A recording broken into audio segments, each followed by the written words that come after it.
తిరుమలలో శ్రీవారు ఒక్కరే, కానీ సేవలు మాత్రం 5 రూపాయలుగా స్వీకరిస్తాడు. అవే పంచబేరాలు.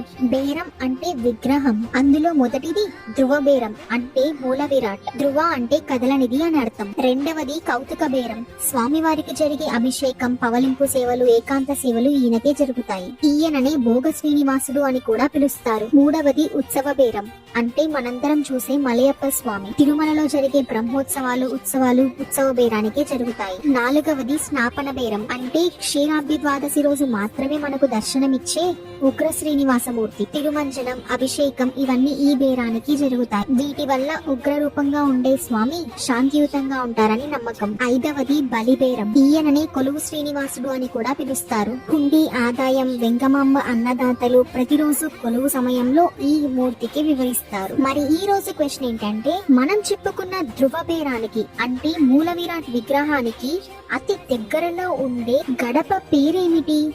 ఈ క్వశ్చన్ కి క్లూ కావాలంటే లాస్ట్ వీడియోకి వెళ్ళి చూసేయండి. ఆన్సర్ తెలిస్తే కామెంట్ చేయండి.